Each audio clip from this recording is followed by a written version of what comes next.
So we left off with Isaiah 7, which is the Emmanuel prophecy. Yes? Did they receive judgment or no? What's that? Did they receive judgment Who? from God in Isaiah or no? Which people are you referring to? Just like judgment on people, like in that chapter. Oh, not in that chapter in particular, but yes, they say the judgment is coming, that God's going to judge them. You know, Ahaz tries to team up with the Assyrians, but God says, I'm going to use them to judge, Israel, and then I'm going to use Babylon to judge you. So we see that, and then we see in chapters 13 through 27 God's judgment of the nations as well. So yes, lots of judgment in the book of Isaiah. And Isaiah chapter 66 actually ends with a statement about God's eternal judgment that Jesus quotes as well. So it's a lot of that Isaiah means God saves, but it's in the context of He saves from judgment, and so it's like those are kind of the two options, right? Either salvation. If you reject that, then it's God's judgment. Good question. Okay, let's. So we were looking at chapter 7, which is the Emmanuel prophecy. God tells Ahaz that He will give a sign that because of Ahaz's sin, they're going to go into exile, and that Emmanuel, God with us, will be born into exile. Just like Isaiah is going to have some kids who are going to be named things that show that before the kids can really speak very well and know too much, when they're young children, the nation that they fear, Syria, will be taken out by Assyria. And that shows that now exile is on the way, and Emmanuel will be born into that situation. And then chapter 8 talks about the kingdom, because of this, will collapse into darkness. The Davidic throne is going to fail. The kings have failed, the people are disobedient, and God's exile is coming, and so the kingdom's going to collapse into darkness. Okay, so basically He uses the Assyrians to judge. The northern kingdom, Samaria falls, Damascus falls, all these things happen, but now the kingdom is going to fall apart in the not too far future. Okay, in 586, the temple will be destroyed in the south, and in 722, they will be the northern kingdom will be destroyed and taken into captivity. Okay, so Isaiah calls his people, that the people who are going to listen, and tells them, be broken, O peoples, and be shattered, and give ear, all remote places of the earth. Gird yourselves, yet be shattered. Gird yourselves, yet be shattered. And then he says, try to come up with a plan, but it's not going to work. Okay, he says, for God is with us, meaning God's with us to judge, as well as to save. So he calls people to repentance. And a lot of people are going to say that because Isaiah is talking this way, that he hates his country, that he's coming up with a conspiracy to try to overthrow the throne. And God says, you're not supposed to fear all these other nations, you're supposed to fear me. Okay, so talks about in 8:12, he says, you are not to say it is a conspiracy in regard to all this people calls a conspiracy, and you are not to fear what they fear. It is Yahweh of hosts whom you should regard as holy. He shall be your fear, He shall be your dread. And then the promise here is that when you fear God, he says, then He shall become a sanctuary, to both of the houses of Israel, a stone to strike and a rock to stumble over, and a snare to trap the inhabitants of Jerusalem. So they talk about God. They talk about here that you should not fear what they fear, but you fear Yahweh. Okay, this is in 8:13 through 14. Okay? And so this is quoted in 1 Peter 3:14 through 15, where Peter talks about apologetics, defending the faith. He talks about when you're defending the faith, he says, you don't fear their intimidation, don't fear what everybody else fears, but the starting point of apologetics is you have to sanctify Christ as Lord in your heart, always being ready to give a defense. That's where we get the word apologetics, apologia, giving a defense for the hope that is within you with gentleness and reverence. But it talks about here, sanctify Christ as Lord. And so it applies where it talks about don't fear their intimidation. Yahweh should be your fear. Sanctify him as Lord. Well, now Peter is saying sanctify Jesus as Lord, because he's saying Jesus is Yahweh. Okay? And then we get here the idea that God is talks about him as a rock, as a stone. It talks about a stone either as a sanctuary, a foundation, or he's a rock of stumbling or offense. Okay? So you may have heard this in the New Testament, a stone to trip over, a stone to stumble, a stumbling block, a rock of offense. So for those who God is saving, he's a foundation stone. But for those who he's judging, he is a stone of stumbling or a rock that crushes. Okay? So this is calling God the rock, but this also will refer to Messiah as the rock in Isaiah 28, I believe it's 28:16. Talks about God says, I am the rock, I am the stone, but he says, I am also laying a stone in Zion, and he who believes in it will not be disappointed. Okay, so you also see where this comes up in like places like Matthew 16, talks about Jesus saying, on this rock I will build my church, right? Or in the stone, when Jesus quotes Psalm 118, says the stone that the builders rejected has become the chief cornerstone. Or in Daniel 2, the vision where the stone destroys the statue and then it becomes a mountain and fills the whole earth, right? So God is the rock, but he also says Messiah will be the stone that God lays and that people will believe in. This is quoted in Peter, this is quoted in Paul, this is quoted in Jesus.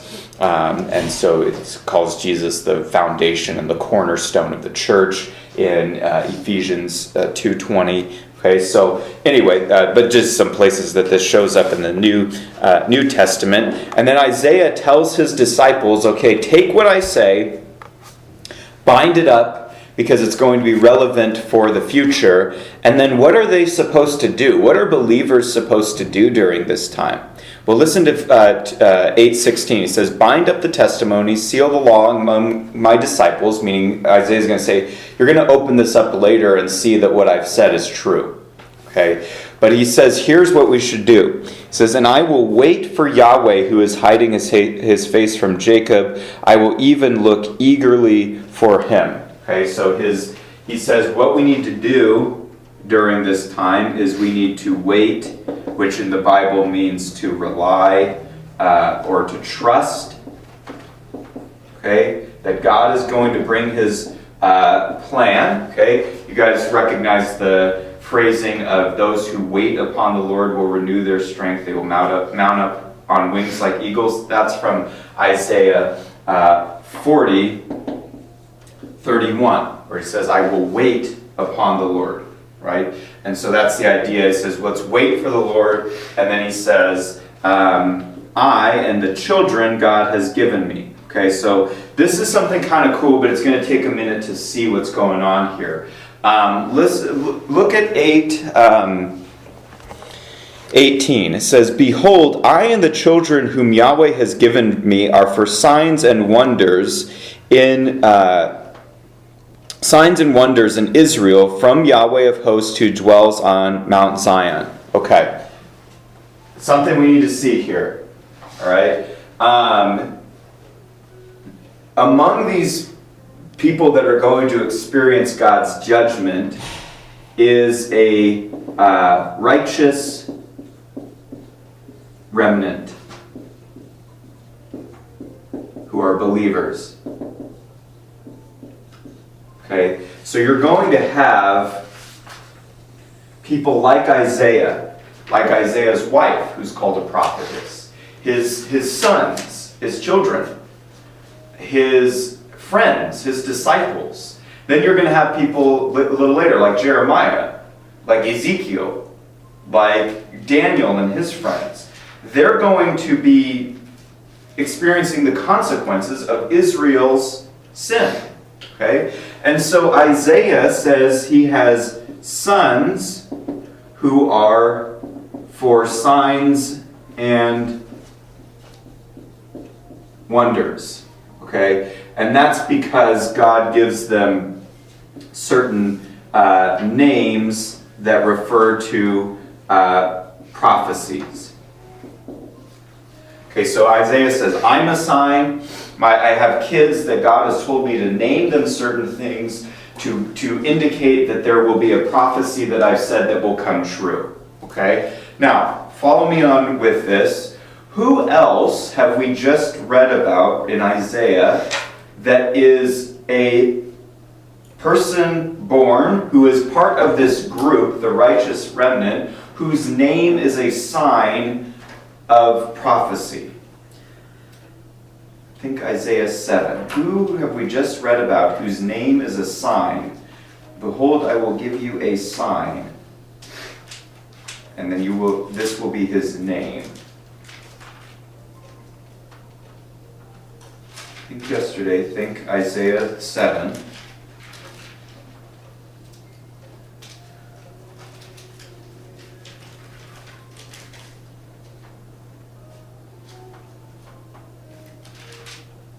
Okay, look at Isaiah 7:14. Ahab? No. Oh, Emmanuel. Emmanuel, yes. So Emmanuel is also part of this righteous remnant, this group. So Isaiah says, okay, look, bad stuff is going to happen. We're going to experience judgment. We need to wait for the Lord. But the good news is, Emmanuel is also going to be born in exile. He's going to be born as part of the righteous remnant. He's going to be part of this group. Okay? In Hebrews 2, okay, the author of Hebrews is dealing with an argument that says Jesus isn't that great because Jesus was a man, Jesus suffered, and Jesus died. Okay? That's what some of the Jews were saying about Jesus during this time. That was some of their argumentation is, how great can Jesus be? He was a man. Men are lower than even angels. He suffered, and he died. Right? Jesus isn't so great. But Hebrews quotes this part of Isaiah where it talks about I and the children God has given me, and reminds the Jews from the Old Testament that the Messiah would be part of our group, that he would not only be human, he would be God with us, but he would be human, and he would suffer, and he would die, right? And so the idea here is that Emmanuel suffers with us, right? So that he can suffer what? Suffers with us so that he can suffer for us. There we go. For us. Very good.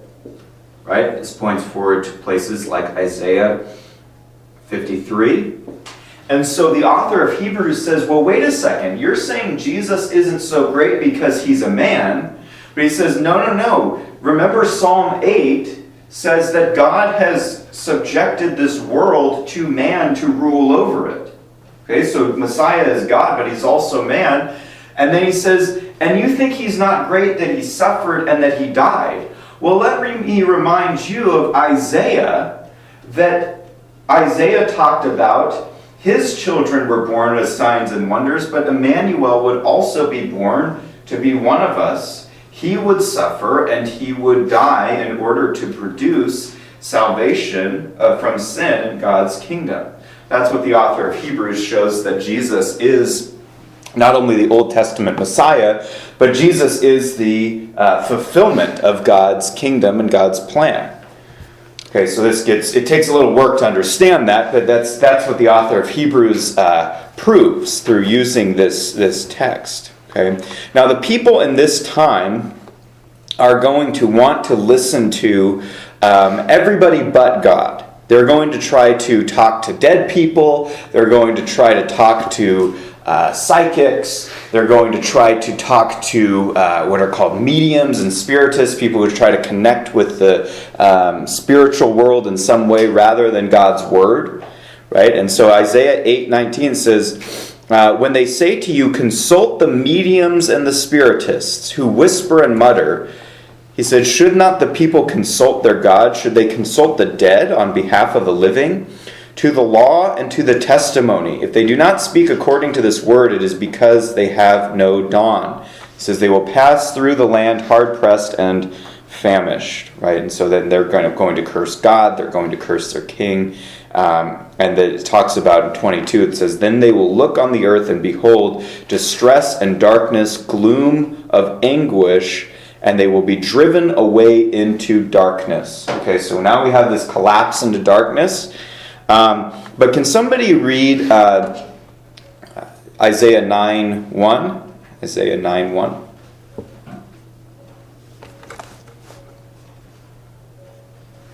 Yeah, Eli, thank you. But there will be no more gloom for her who was in anguish. In earlier times he treated the land of Zebulun and the land of Naphtali with contempt. But later on he shall make it glorious. By the way of the sea on the other side of Jordan, Galilee of the Gentiles. Okay, so now we have a contrast, right? We had darkness, but now it talks about into darkness there will be a great light. Okay, so how's this going to happen? Well, it's going to happen through salvation, but we see, okay, well, how does this actually take place? Okay, and this passage, Isaiah 9:1, gets quoted in Matthew 4 when it talks about Jesus walking along Galilee before he preaches the Sermon on the Mount. Okay, he talks about the people who dwelt in darkness will see a great light. And so it's Matthew's saying now Jesus is here to fulfill this. Can somebody read Isaiah 9, 6, and 7? Yeah, Sophia, thank you. For to us a child is born, to us a son is given, and the government shall be upon his shoulder, and his name shall be called Wonderful Counselor, Mighty God, Everlasting Father, Prince of Peace. Of the increase of his government and of the peace there will be no end. On the throne of David and over his kingdom, to establish it and to uphold it with justice and with righteousness from this time forth and forevermore. The zeal of the Lord of hosts will do this. Okay, thank you. Okay, so now we get this verse, which is often a Christmas verse. Usually we put together Isaiah 7:14 and Isaiah 9, 6, and 7, which is appropriate because they're talking about the same person, Emmanuel, God with us. Now we get that even though the kingdom's going to fail, the kings are going to fail, God's going to bring about the true Davidic king, the Messiah, to be on the throne of David forever. But what descriptors do we get of Messiah in this verse in Isaiah 9, 6, and 7?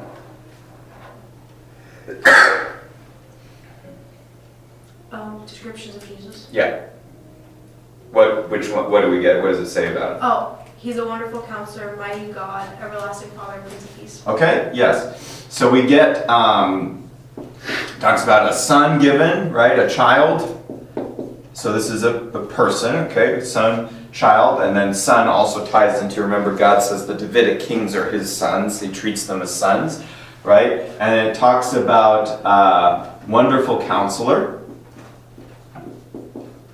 And sometimes they can't decide whether or not wonderful is one name and counselor is another one, or if he's wonderful counselor. Okay, this is in 9:6. But this also is in Isaiah 40, verse, I believe it's 13. Talks about, you guys know where God says, God says, who am I that anyone has given me counsel, that anybody has instructed me?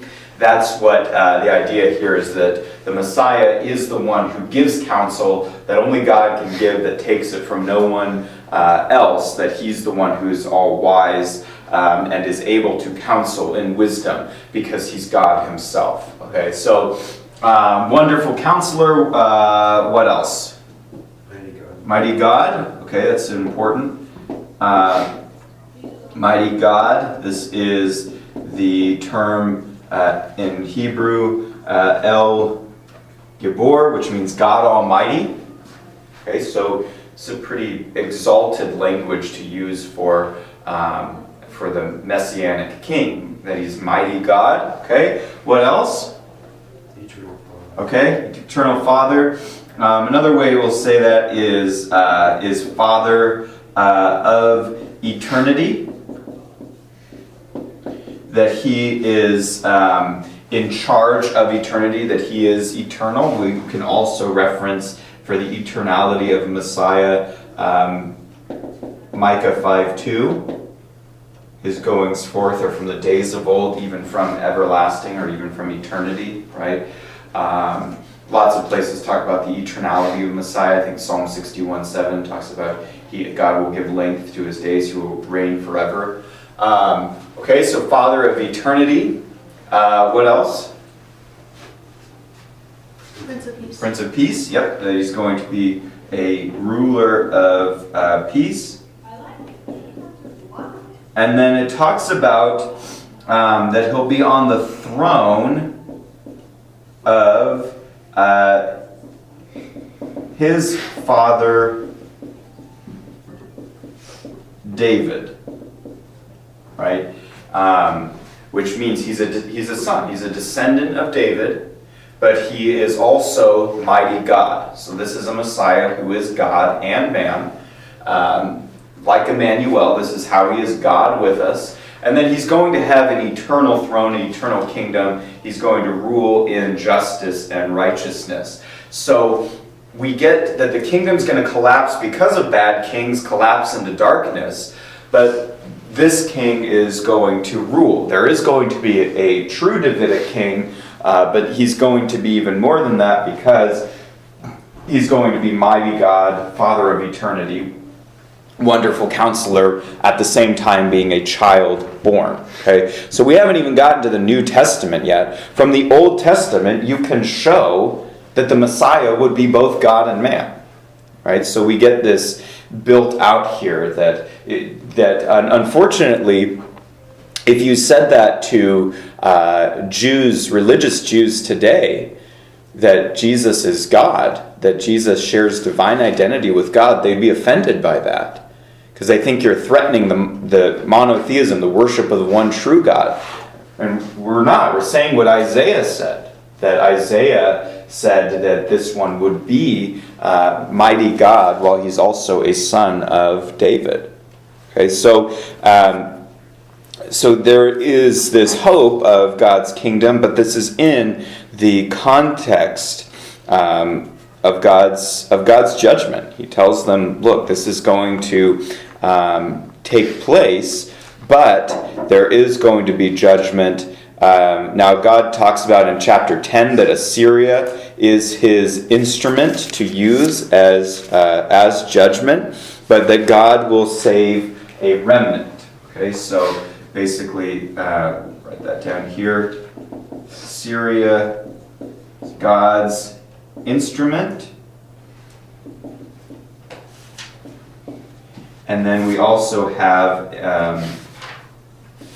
God will save a remnant of his people. There will always be a group, even though it's small, of God's people who will be loyal to him. And God says in 10:20, he says, "Now in that day, the remnant of Israel and the house of Jacob who have escaped will never again rely on the one who struck them," meaning they're not going to trust Assyria as the one that struck them like Ahaz wanted to do, but they will truly rely on Yahweh, the Holy One of Israel. In 10:21 he says, "A remnant will return, the remnant of Jacob, to the mighty God." Oh, now look at that. It says they're going to return to the mighty God. So it calls God mighty God, it calls Messiah mighty God. Okay? It says, For though your people, Israel, may be like the sand of the sea, only a remnant within them will return. A destruction is determined, overflowing with righteousness. So God says he's going to save, but he's going to save a remnant of his people in the midst of judgment. Okay, so after that, we get another glimpse of God's kingdom.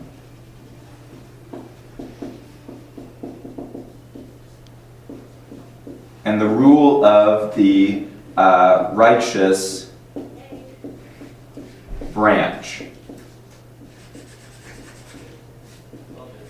And branch, the branch is a title for who? For what individual? For Jesus. Yeah, for the Messiah, the King, right? He will be the righteous branch. And even Jesus of Nazareth is Netzar, which means branch, right? So they do a play on words with his name. Some people would say would call him Branch Man from Branch Town, and he's going to be the branch that the Old Testament refers to. So anyway, he is. Let's look at in our remaining time here. Can somebody read?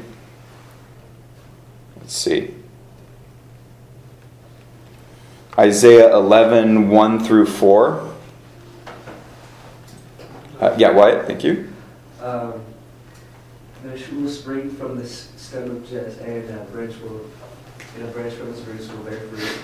The Spirit of the Lord will rest on him, the Spirit of wisdom and understanding, and the Spirit of counsel and strength. The Spirit of the knowledge and the fear of the Lord, and he will delight in the fear of the Lord. He will not judge by what his eyes see, nor make decisions by what his eyes hear, but with righteousness he will judge the poor and decide the fairness for the humble of the earth, and he will strike the earth with the rod of his mouth. And with the breath of his lips he will slay the wicked. Okay, thank you. Okay, so we have the idea here that the Messiah is the righteous branch. He's the shoot of Jesse, David's father. Okay, so basically, I talked to you guys about like if you cut down a tree and then there's a branch that grows back out of it. That's kind of what it says. God says, "I'm going to cut you down in judgment. The remnant that I'm leaving is going to be a stump. Out of that stump, there's going to be a little shoot, a branch." Okay, and then Isaiah 53 says of the Messiah that he grew up before God like a shoot out of the parched ground, like a little branch. Okay, so this language continues on about the Messiah. But listen to the new creation tones in 11:6 through 9. It talks about, and the wolf will dwell with the lamb, and the leopard will lie down with the young goat, and the calf and the young lion and fatling together, and a little boy will lead them. Also, the cow and bear will graze. They will lie down. Their young will lie down together, and the lion will eat straw like an ox. The nursing child will play by the hole of the cobra, and the weaned child will put his hand in the viper's den. They will not hurt or destroy in all my holy mountain. Now, here's a key phrase. For the earth will be full of the knowledge of Yahweh as water covers the sea. Okay, let me ask you guys. So now it talks about the earth will be full of the knowledge of Yahweh like water covers the sea. Okay, this is in 11:9. What word have we talked about in Isaiah a lot? Isaiah 2 said the earth was blank with idols. Isaiah 6 says the earth and the temple are blank with the glory of the Lord. And now we see here the earth is what? Filled, full, right? Of the knowledge of Yahweh, right? That people will know God. The earth will be full of His glory. Everyone will live in that context, knowing God and living, dwelling in His glory in relationship with Him. And He says it's even like water covers the sea. Okay, you guys know the sea, you go out to the ocean, it's all covered in water. It's all water, right? But let me make a connection for us here. Adam and Eve, one of the things they're commanded to do, so they're commanded to be fruitful and multiply and what? In doing that, what are they supposed to do as they create image bearers of God? Subdue the earth. Yes, subdue the earth, be fruitful and multiply. Have dominion. God tells them something else in Genesis 1:26-28. Something the earth. As they have kids, fill the earth. They're supposed to fill the earth with image bearers of God so that the earth is full of the knowledge of Yahweh. Right? So wherever humans are, that's where the knowledge of God will be. Right? So he says, as water covers the sea. Have you guys ever flown in to like LAX at nighttime? You guys flown on a plane? Mm-hmm. Okay. Have you ever flown and at night? How do you know where people are? If you're looking down at the ground. At nighttime, how do you tell where people are? A very simple reason. Light. You see lights. Yeah. When you're flying into LAX, you're by the ocean. You can see where the ocean kind of is, and you can see where people are and where the land is because of lights. Okay? So imagine that like now people live on the earth part, right? Unless you're a sailor, yeah, that people don't really live in the ocean. But God says as much as the ocean, the sea is all water, He says the land where people live is going to be filled with the knowledge of God. That every person is going to know, love, worship God, and it will be finally fulfilled what God commanded Adam and Eve to fill the earth and subdue it through the reign of the Messiah, the branch, right? That the earth will be full of the knowledge of Yahweh like water covers the sea. The earth will be full of God's glory. The earth will be God's temple, that everyone will know God, and that there will be the knowledge of God, that everywhere people exist, the knowledge of God will be there. Okay, now listen to 11:10. It has hope for the Gentiles as well. It says, then in that day the nations, the Gentiles, will resort to the root of Jesse, who will stand as a signal for the peoples, and his resting place will be glorious, right? He'll bring rest, like rest for the fall, that God created a time of rest. He'll be like Noah, right? The hope that Noah would bring rest to creation. Like the Mosaic covenant talks about, you will have rest from your enemies if the law is fulfilled.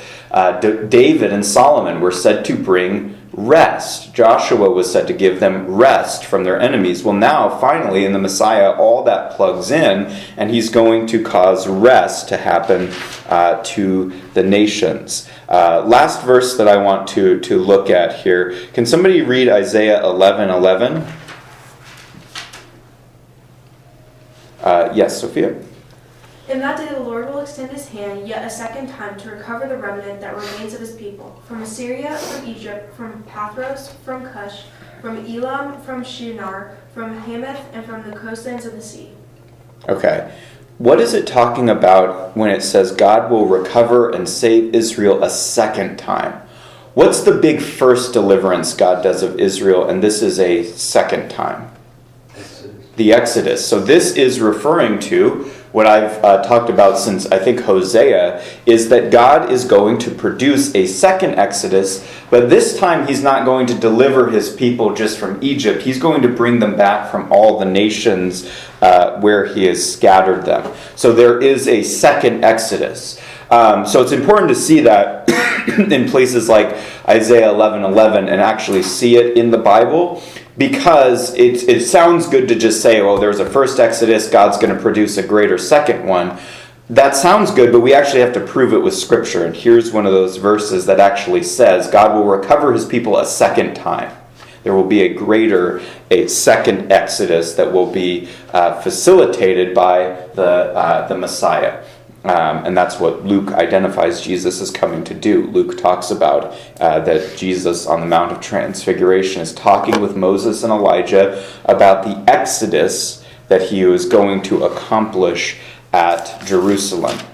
The word there gets translated departure, but it's really the Greek word for Exodus. Now, because of all this, Isaiah gives a very short psalm of thanksgiving in Isaiah chapter 12, which the core of this is, it talks about that even though God is judged, he will comfort us. But listen to 12:2. It says, "Behold, God is my salvation. I will trust and not be afraid. For Yahweh, Yahweh is the strength of my song. He has become my salvation." Isaiah, his name, means Yahweh's salvation. God's going to take the kingdom that's going to collapse into darkness, transform it into the reign of Messiah and God's knowledge and glory filling the earth through salvation. And therefore Isaiah says, because I know that you're going to do this, therefore I trust you. I'll wait through the bad stuff because I know that this is your goal. Okay, so we got to quit there for today. That's a good place to end.